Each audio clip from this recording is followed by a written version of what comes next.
हे भगवान बुद्धांचं वस्त्र आहे, किती महान आहे हे पांशुकुलिक वस्त्र आहे. हे पांशुकुलिक वस्त्र परिधान करण्याची पात्रता माझ्या अंगामध्ये आली पाहिजे, अन्यथा हे पांशुकुलिक चिवर धारण करण्याची पात्र होणार नाही. म्हणून पुढील 7 दिवसांपर्यंत दिवस रात्र ते 13 प्रकारच्या धुतंगाचं पालन करतात. भिक्षूंचे धुतांग असतात, 13 प्रकारचे धुतांग असतात. जेवणासंबंधीची 2 धुतांग असतात, त्याच्यानंतर चिवरा संबंधीचे 5 धुतांग असतात आणि शयनासना संबंधीचे 6 धुतांग असतात. अशा 13 धुतांगाचं 7 दिवसांपर्यंत आज म्हणजे त्यांनी पालन केलं. आणि 8व्या दिवसाचा सूर्य उगवतो ना उगवतो, बस त्याच वेळेला त्याच्यात ती पात्रता उत्पन्न होते.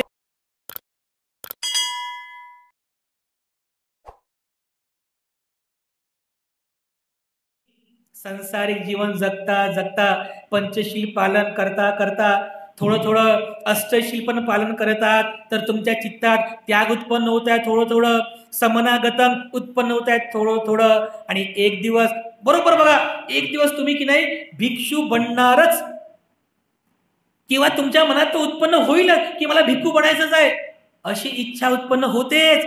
कारण एक उदाहरण भगवान बुद्धाच्या काळातील एक उदाहरण आहे. भगवान बुद्धाच्या काळामध्ये एक अत्यंत प्रेरणादायी उदाहरण आहे. हे ब्रह्मचर्य व्रताचं आपलं बोलणं सुरू आहे, याच्या संदर्भात अतिशय प्रेरणादायी, अत्यंत प्रेरणादायी हे उदाहरण बघा. तुम्हाला सुद्धा खूप चांगली प्रेरणा मिळेल, समज मिळेल, बोध मिळेल. तर भगवान बुद्धाच्या काळात जे एक मगध नावाचं राज्य होतं, आजचं जे बिहार प्रांत आहे ना, बिहार, त्या बिहारला अगोदर मगध म्हणायचे. या मगध प्रांतामध्ये महातीर्थ नावाचं एक गाव होतं आणि या गावात एका ब्राह्मण कुटुंबामध्ये एका बालकाचा जन्म झाला होता. त्या बालकाचं नाव होतं पिपली मानवक. काय नाव होतं? त्या ब्राह्मण पुत्राचं नाव होतं पिपली मानवक. परंतु हे जे बालक होतं लहानपणापासूनच याचं मन संसारामध्ये नव्हतं, काहीतरी याच्या पारमिता होत्या.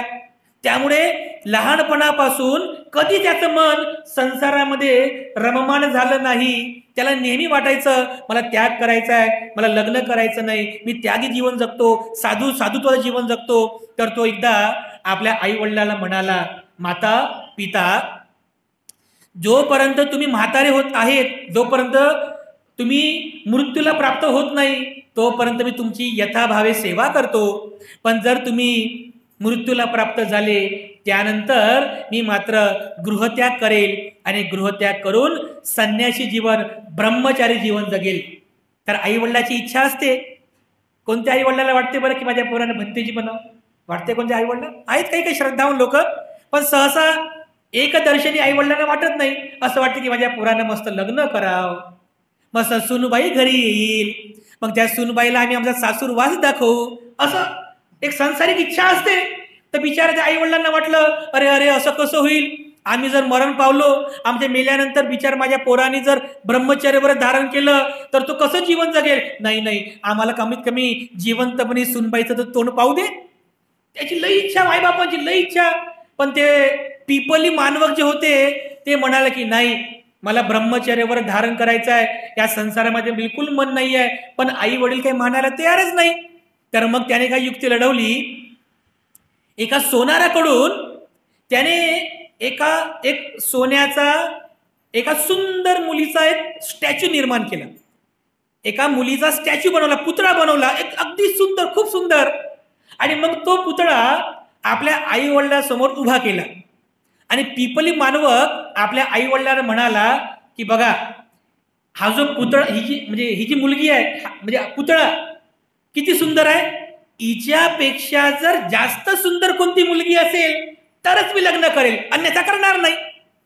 आता त्याची युक्ती अशी होती की या मूर्तीपेक्षा जास्त सुंदर मुलगी सापडणार नाही, आणि सापडली नाही म्हणजे काय, मला काही लग्न करायची गरज नाही.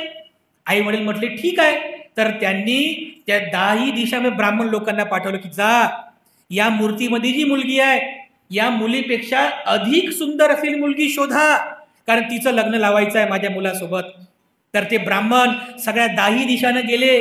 तर सिगाल नगर होतं, त्या सिगाल नगरमध्ये त्यांना बातमी मिळाली की त्या सिगाल नगरमध्ये एक परिवार आहे, एक ब्राह्मण परिवार आहे आणि त्या ब्राह्मण परिवारामध्ये एक सुंदर अशी कन्या आहे, जी कन्या त्या पुतळ्यामध्ये असलेल्या त्या मुलीपेक्षा पण खूप सुंदर आहे. तर ती मुलगी पाहतात ती अतिशय सुंदर असते. तो पिपली मानवक जो स्टॅच्यू बनवतो त्या स्टॅच्यू पेक्षा पण 1000 पटीनं ती मुलगी, ती कन्या खूप सुंदर असते. तिचं नाव असते भद्दा कपिलानी. भद्दा कापिलानी तिचं नाव असतं, भद्दा कपिलानी. अतिशय सुंदर. आणि मग त्यानंतर केवळ आई वडिलांच्या इच्छेपोटी तो म्हणजे पिपली मानवक आणि भद्दा कपिलानी यांचा विवाह संपन्न होतो. परंतु जी भद्दा कपिलानी असते तिची जी चित्त अवस्था असते, तिची चित्त अवस्था या पिपली मानवकाच्या चित्तासारखीच असते. कारण तिच्या पण काहीतरी पारमिता असतात. ती सुद्धा लहानपणापासून ब्रह्मचर्य व्रतात रमली, म्हणजे ब्रह्मचर्य व्रत करत असलेली असते. तिचे मन काही संसारामध्ये रममाण होत नाही, पण केवळ आई वडिलांच्या इच्छेपोटी ते विवाह करतात. आणि विवाह झाल्यानंतर जेव्हा लग्नाची जी दुसरी रात्र असते त्या रात्रीला जेव्हा ते भेटतात, तर भेटल्यानंतर एकमेकाच्या चित्तातील जे काही अवस्था आहे ते एकमेकांना सांगतात. तर अगोदर ती सांगते की पती परमेश्वर, लहानपणापासून मी परिशुद्ध राहिलेले आहे, मी लहानपणापासूनच मी ब्रह्मचर्य व्रताचं पालन केलेलं आहे, माझं मात्र मन या संसारामध्ये रममाण होणार नाही. तिचं ऐकल्याबरोबर हा जो पिपली मानवक आहे तोही म्हणतो, अगं भार्या किती साधू आहे, लहानपणापासून मी सुद्धा ब्रह्मचर्यावर धारण केलेलं आहे आणि कधीच माझं मन या संसारिक जीवनात रममाण झालं नाही किंवा होणारही नाही. केवळ आई वडिलांच्या सुखापोटी, इच्छापोटी मी हे विवाह केलेला आहे. बघा त्या दोघांचीही पारमिता किती मोठ्या असतात. ते दोघेही परिशुद्ध असतात आणि मग ते ठरवतात की केवळ मात्या पित्यांच्या इच्छापोटी आपण लग्न केलं, पण आपलं जे ब्रह्मचर्य व्रत आहे ते आपण तोडू नये. आपलं जे ब्रह्मचर्य व्रत आहे ते आपण भग्न करणार नाही. आपण एकाच बेडवरती झोपू. ते काय ठरवतात, आपण एकाच बेडवरती झोपायचं आणि मधामध्ये फुलांची माळ ठेवायची.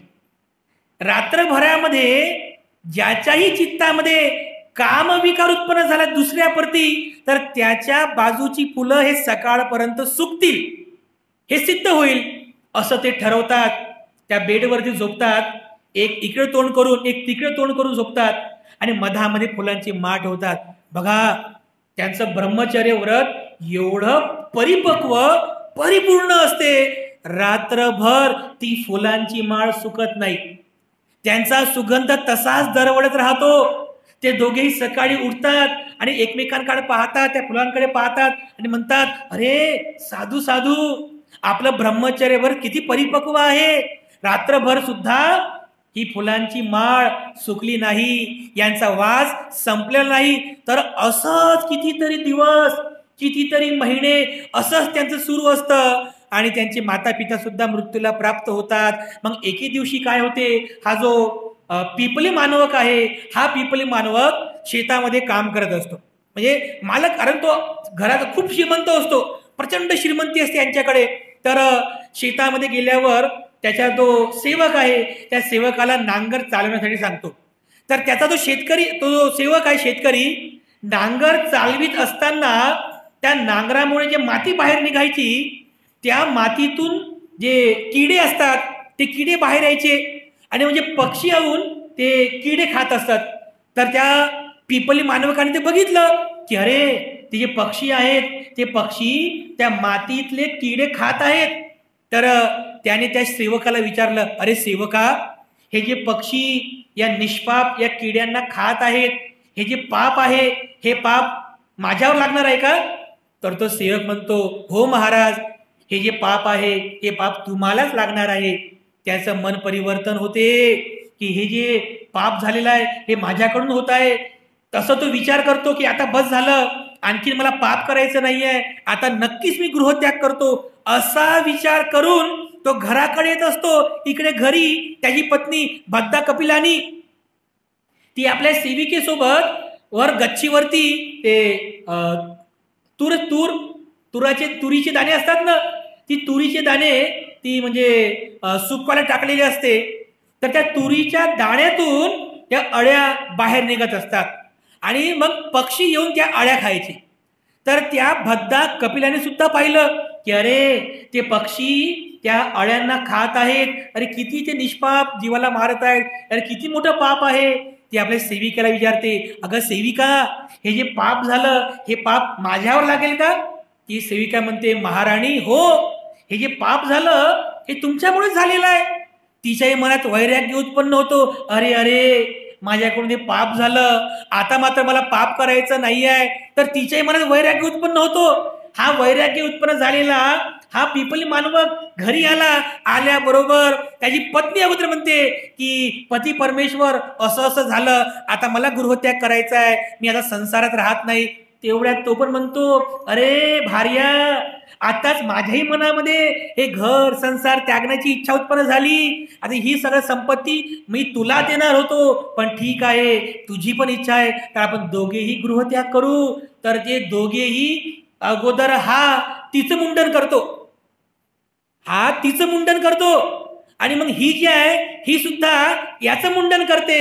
दोघेही अंगावरती काश्या वस्त्र भगवे वस्त्र धारण करतात आणि घराच्या बाहेर पडतात.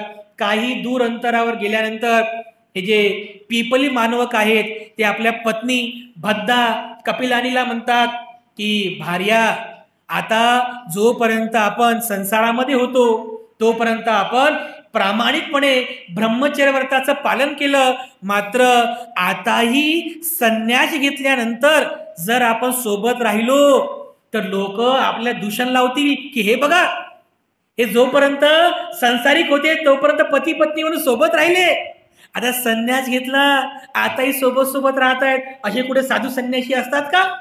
असं आपल्या दूषण लावतील. म्हणून एक काम कर भार्या, तू ह्या मार्गाने जा, मी ह्या मार्गाने जातो. तर म्हणे ठीक आहे, बरोबर आहे.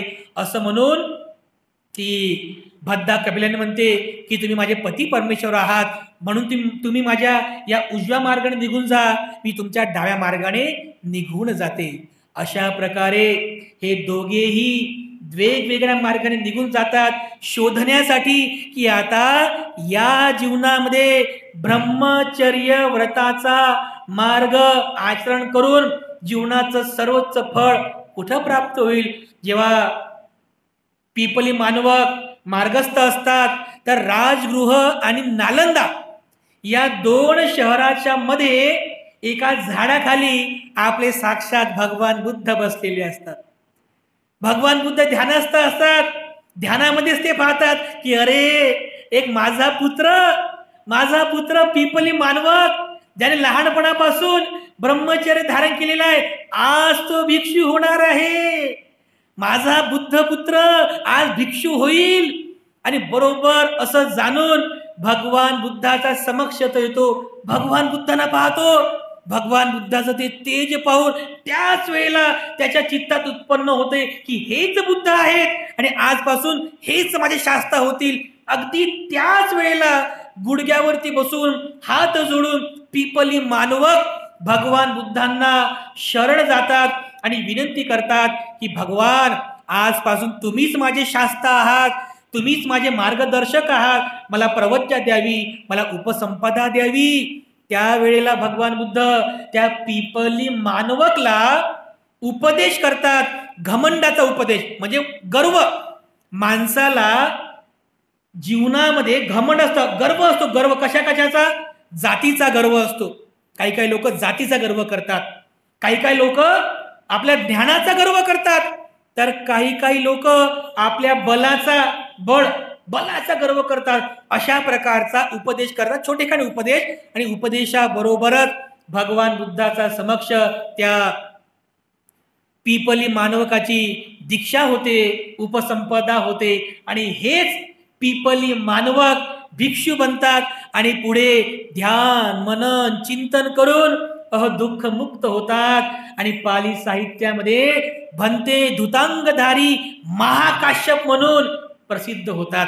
महाकाश्यप आठवते तुम्हाला की ज्यांनी भगवान बुद्धांच्या महापरिनिर्वाणानंतर भगवान बुद्धांच्या देहाला अग्निसंस्कार दिला होता तेच महाकाश्यप धुतांगधारी महाकाश्यप.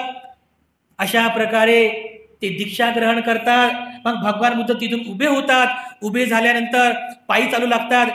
10 पारमितांनी युक्त भगवान बुद्ध 32 प्रकारच्या महापुरुषांच्या लक्षणांनी युक्त भगवान बुद्ध, यापैकी 7 प्रकारची लक्षणं महाकाश्यपांमध्ये सुद्धा होती.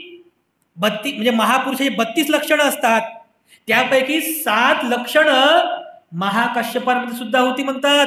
आणि त्यांच्या मागे मागे मागे मागे महाकाश्यप चालत आहेत. एका झाडाखाली बसले तेव्हा भगवान बुद्धांनी महाकाश्यपांच्या अंगावर असलेल्या वस्त्रांना असा हात लावला. त्यांच्या अंगावरती अतिशय असं मखमली मऊ वस्त्र होतं, कारण ते श्रीमंत होते ना, ते घरचे खूप श्रीमंत होते. घराचा त्याग करण्यापूर्वी त्यांनी आपल्या घरातील अत्यंत मऊ असं म्हणजे शॉल आपल्या अंगावरती परिधान केली होती. तर भगवान बुद्ध म्हणतात की अहो, तुमच्या अंगावर जी शॉल आहे किती मऊ आहे, मखमली आहे. भगवान, तुम्ही ही शॉल तुम्ही स्वीकार करा ना. तर भगवान बुद्ध म्हणतात की ठीक आहे. तो असं म्हणून ती शॉल भगवान बुद्धांना दान करतो. आणि आश्चर्य बघा, ही पहिली घटना आहे की पहिल्यांदा भगवान बुद्ध आपल्या अंगावरचं चिवर एका भिक्षूला दान देतात. पहिली घटना अशी, एकमेव. तिथे महाकाश्यप आपल्या अंगावरचं ते मऊ मखमली वस्त्र भगवान बुद्धांना दान करतात. आणि भगवान बुद्ध आपल्या अंगावरचं फाटलेलं चिवर, पानसुकुलिक चिवर म्हणतात त्याला, जे ठिगरांचं शिवलेलं चिवर असते, असं कपड्यांचं शिवून ठिगरांचं चिवर, ते पानसुकुलिक प्रकारचं चिवर ते महाकाश्यपाला देतात. आणि मग बुद्धांचं ते ठिगरांचं चिवर महाकाश्यप धारण करतात. आणि मग हे धारण केल्यावर त्यांच्या चित्तामध्ये एक विचार उत्पन्न होतो, अरे, हे भगवान बुद्धांचं वस्त्र आहे, किती महान आहे, हे पानसुकुलिक वस्त्र आहे. हे पानसुकुलिक वस्त्र परिधान करण्याची पात्रता माझ्या अंगामध्ये आली पाहिजे, अन्यथा हे पानसुकुलिक चिवर धारण करण्याची पात्र होणार नाही. म्हणून पुढील 7 दिवसांपर्यंत दिवस रात्र ते 13 प्रकारच्या धुतांगाचं पालन करतात. भिक्षूंचे धुतांग असतात, 13 प्रकारचे धुतांग असतात. जेवणा संबंधीची 2 धुतांग असतात, त्याच्यानंतर चिवरा संबंधीचे 5 धुतांग असतात, आणि शयनासना संबंधीचे 6 धुतांग असतात. अशा 13 धुतांगाचं 7 दिवसांपर्यंत आज म्हणजे त्यांनी पालन केलं. आणि 8व्या दिवसाचा सूर्य उगवतो बस त्याच वेळेला त्याच्यात पात्रता उत्पन्न होते, धम्मचक्षु उत्पन्न होतो. आणि तेव्हापासून ते निर्णय घेतात की आजपासून मरेपर्यंत मी हेच बुद्धानं दिलेले चिवर परिधान करेन, चिवर बदलवणार नाही. कितीतरी वेळेस ते चिवर फाटलं, पुन्हा भगवान बुद्धांचं दिलेलं चिवर ते शिवलं, पण शेवटपर्यंत भगवान बुद्धांनी दिलेले जे चिवर त्यांनी त्यागलं नाही, ते एकच चिवर त्यांनी परिधान केलं. अशा प्रकारे भगवान बुद्ध ज्यावेळेस त्यांना म्हणतात की महाकाश्यप, कितीतरी वर्ष झाली हे एकच चिवर तुम्ही परिधान करत आहात, तुम्ही आता वृद्ध झालेले आहात, आता तरी हा धुतांग सोडा. एक धुतांग असतो एकच चिवर परिधान करण्याचा, आता तरी धुतांग सोडा. तर महाकाश्यप म्हणतात की भगवान नाही, हे चिवर जे आहे हे चिवर तुम्ही मला दान दिलेलं आहे, या चिवराचा मी त्याग करू शकत नाही भगवान, हे माझं धुतांग आहे. भगवान बुद्ध विचारतात, महाकाश्यप, त्यांचं महाकाश्यप नाव आहे, महाकाश्यप, हे धुतांग धारण करण्याचा तुमचा लाभ काय आहे? तर महाकाश्यप म्हणतात की भगवान, हे जे चिवर आहे हे चिवर मी धारण करण्याचे माझे दोन हे जे चिवर पानसुकुलिक चिवर धारण करण्याचे माझे 2 लाभ आहेत. एक, ह्या वर्तमान काळामध्ये धुतांगाचं पालन करून मी माझं ब्रह्मचर्य जीवनाचं सुखपूर्वक आचरण करू शकतो, म्हणून हे चिवर मी परिधान केलेलं आहे. दुसरं, मी जर आजीवन हे पानसुकलूक चिवर परिधान केलं, ब्रह्मचर्याचं पालन केलं, तर बाकी जे काही तुमच्यासारखे गृहस्थ लोक आहेत, उपासक उपासिका आहेत, त्यांच्यासाठी हे धम्माची प्रेरणा निर्माण करणारं कार्य असेल. त्यांना त्यांचा लाभ होईल, प्रेरणा मिळेल. याही लाभामुळे मी हे धुतांग धारण करतो. तेव्हा भगवान बुद्ध त्याची प्रशंसा करतात की बघा, महाकाश्यप अल्पेच्छ भिक्षूंमध्ये काय म्हणतात भगवान बुद्ध, अल्पेच्छ म्हणजे अल्प इच्छेमध्ये सुद्धा राहणारे, अल्पेच्छ भिक्षूंमध्ये राहणाऱ्या भिक्षूंमध्ये महाकाश्यप अग्र आहेत. धुतांग धारण करणाऱ्या भिक्षूंमध्ये महाकाश्यप सर्वात अग्र आहेत. आणि असं म्हणून महाकाश्यपांची भगवान बुद्धांनी प्रेरणा केली. जीवनभर पर्यंत ब्रह्मचर्य व्रताचं पालन केलं महाकाश्यपाणी. जेव्हा तुमच्यासारखे ते उपासक होते, गृहस्थ होते, तेव्हाही त्यांनी पंचशिलेचं पालन केलं. आणि जेव्हा भिक्षू झाले तेव्हा आजीवन ब्रह्मचर्य व्रताचं पालन केलं, म्हणून ते धुतांगधारी भिक्षू झाले. आणि जेव्हा बुद्धांचं महापरिनिर्वाण झालं तेव्हा त्या म्हणजे बुद्धांच्या शरणाला, त्या बुद्धांच्या देहाला अग्निसंस्कार देण्याची पात्रता केवळ महाकाश्यप भंतेजीमध्ये होती, इतर कोणामध्येच नव्हती. आनंदामध्ये सुद्धा नव्हती, कोणामध्येच नव्हती. केवळ महाकाश्यपामध्ये तेवढी पात्रता होती बघा, बुद्धाच्या देहाला अग्निसंस्कार देण्याची. ही पारमिता आहे. आणि एवढंच काय, तर बुद्धाचं महापरिनिर्वाण झाल्यानंतरही धम्म आणि विनय यांचं संगायन करण्यासाठी राजगृहामध्ये बौद्ध धम्माची पहिली धम्मसंगीती घडवली ती भंते महाकाश्यपांनी. ते स्वतः त्या पहिल्या धम्मसंगीतीचे अध्यक्ष राहिले होते. म्हणजे अशा प्रकारे पाली साहित्यामध्ये ब्रह्मचर्य व्रताच्या बाबतीत जे सर्वश्रेष्ठ उदाहरण आहे ते म्हणजे भंते महाकाश्यप. हे पण अरहंत होतात. आणि त्यांची जी पत्नी असते ती पण भिक्षुणी होते, ती पण ध्यान मनन चिंतन करून ती पण अरहंत होते, दुःखमुक्त होते. इतकं हे प्रेरणादायी उदाहरण आपल्या सर्वांसाठी आहे. भगवान बुद्धांनी जे तिसरं शील आपल्याला शिकवलेलं आहे, अब्रह्मचर्या वेरमणी सिक्खापदं समादियामी, याचा भावार्थ आपल्याला खूप चांगल्या प्रकारे समजला पाहिजे.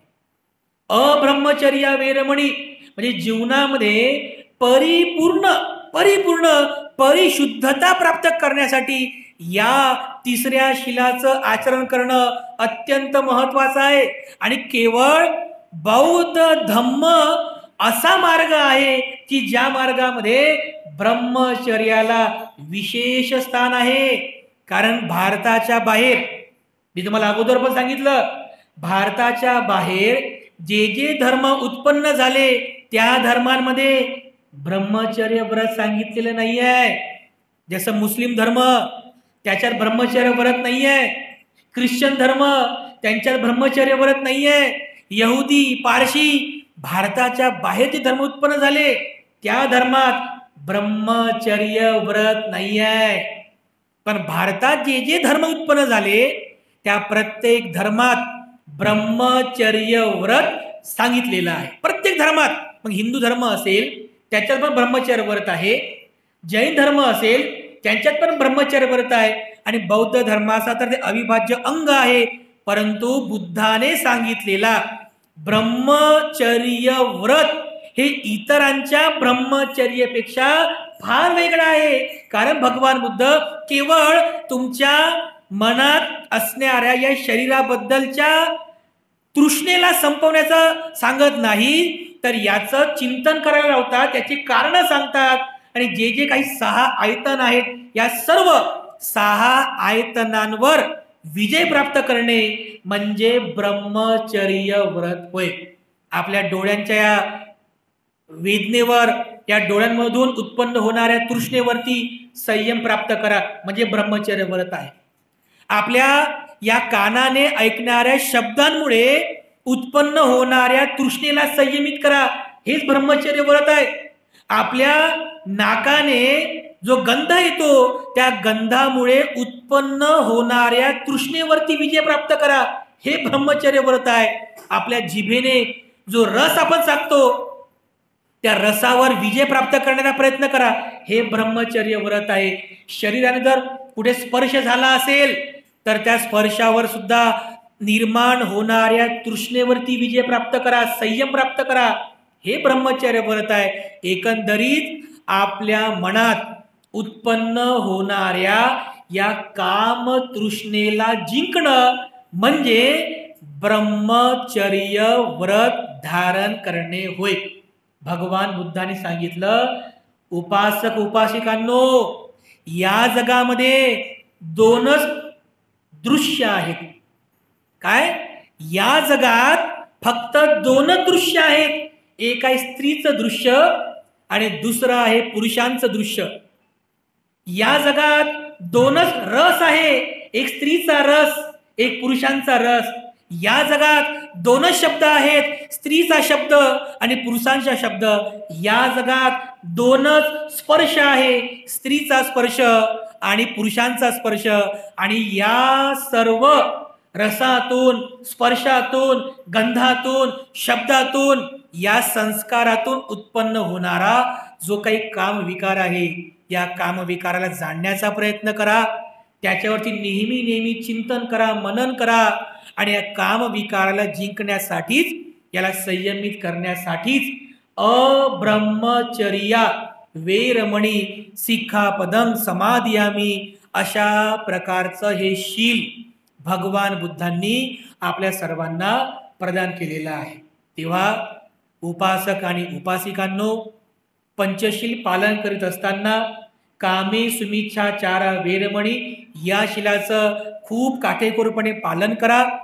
एवढंच नाही तर दर पौर्णिमेला, चतुर्दशीला आणि दोनही अष्टमीला अब्रह्मचर्या वेरमणी या शिलाचं अर्थात अष्टशिलाचं, उपोषशिलाचं काटेकोरपणे पालन करा. हे त्यागी जीवन आहे, हे संयमाचं जीवन आहे. यामध्ये आपल्या सर्वांचं मंगल आहे, सर्वांचं कल्याण आहे. मी पुनश्च एकदा आपल्या सर्वांप्रती अनंत अनंत मंगल कामना अर्पण करतो. या ठिकाणी थांबतो. तथागतांच्या आशीर्वाद गाथेतून आपल्या सर्वांप्रती मंगल कामना अर्पण करतो आणि या ठिकाणी थांबतो. सर्वांचं मंगल हो, सर्वांचं